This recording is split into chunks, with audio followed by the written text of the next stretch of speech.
Assalamualaikum warahmatullahi wabarakatuh.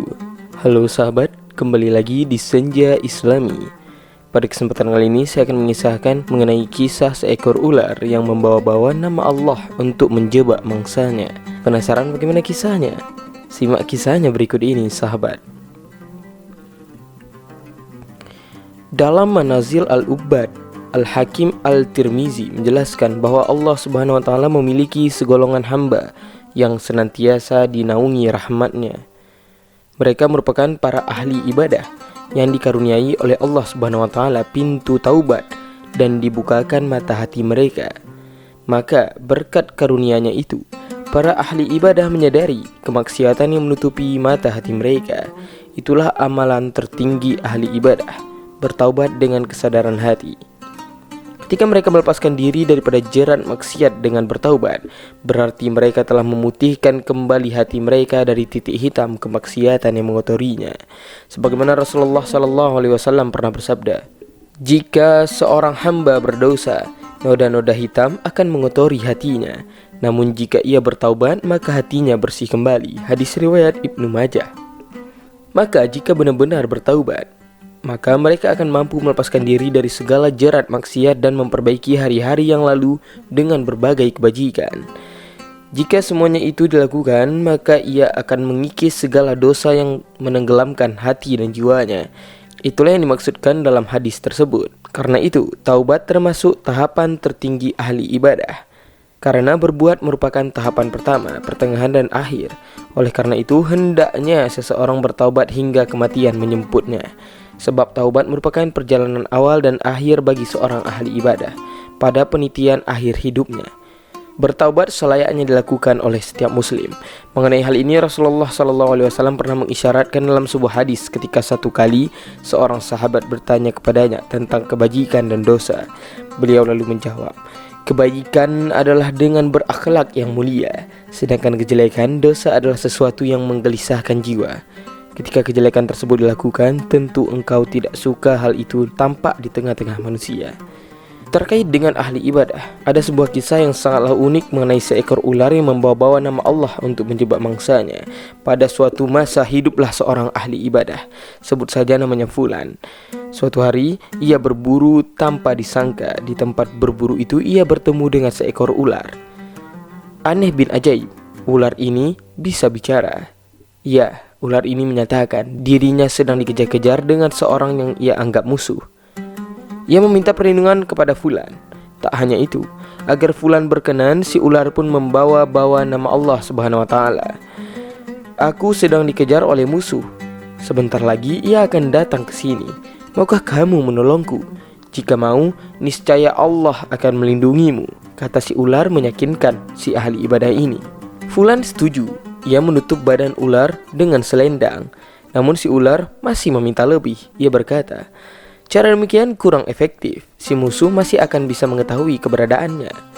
Hal ini membuat Fulan bingung, apalagi yang harus ia lakukan. Si ular kemudian memberikan ide kepada si Fulan.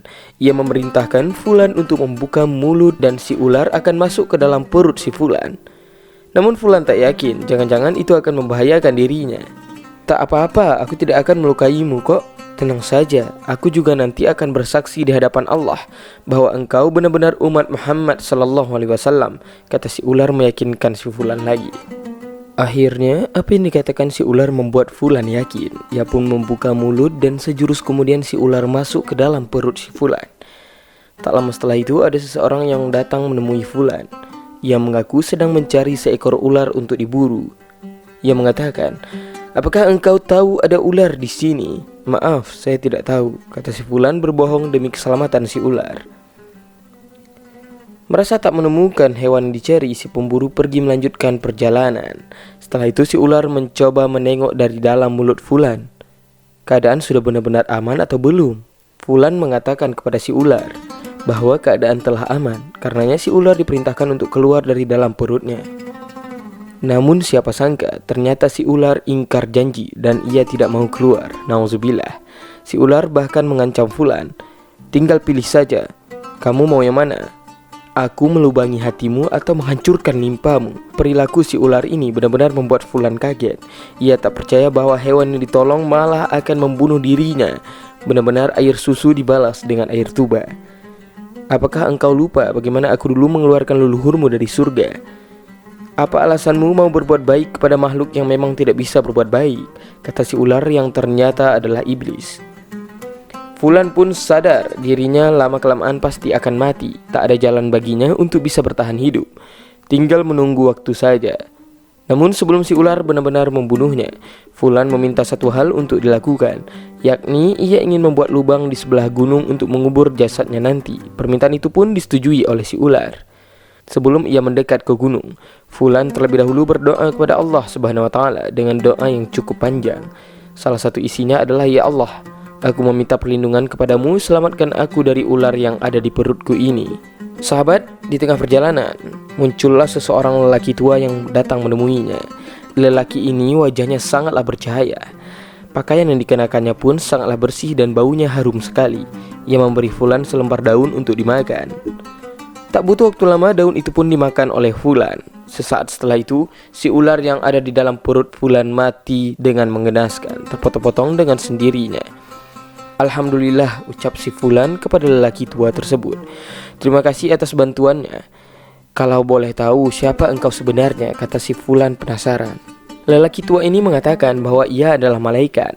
Ceritanya, doa yang dipanjatkan Fulan barusan membuat seluruh malaikat yang ada di 7 langit mengadu kepada Allah atas apa yang dialami oleh Fulan. Singkat cerita, Allah Subhanahu wa taala memerintahkan malaikat untuk menjadi lelaki tua dalam membantu si Fulan. Apapun yang terjadi, teruslah berbuat baik. Sesungguhnya kebaikan itu akan melindungimu dari keburukan. Allah Maha melihat yang dilakukan oleh hamba-hambanya, kata lelaki tua itu menasihati si Fulan. Kisah ini terdapat dalam kitab An-Nawadir karya Ahmad Syihabuddin Al-Qalyubi. Lewat kisah ini kita bisa belajar bahwa meskipun perbuatan baik yang kita lakukan itu salah tempat, namun Allah akan tetap membalasnya dan tidak akan menyia-nyiakan amal baik hambanya. Semoga Allah beri kekuatan kepada kita untuk selalu bisa melakukan kebaikan, walau sekecil apapun itu. Amin, amin ya rabbal alamin. Demikianlah kisah yang telah saya sampaikan. Semoga sahabat semua dapat mengambil hikmahnya. Lebih dan kurang saya mohon maaf. Wabillahi taufiq wal hidayah. Assalamualaikum warahmatullahi wabarakatuh.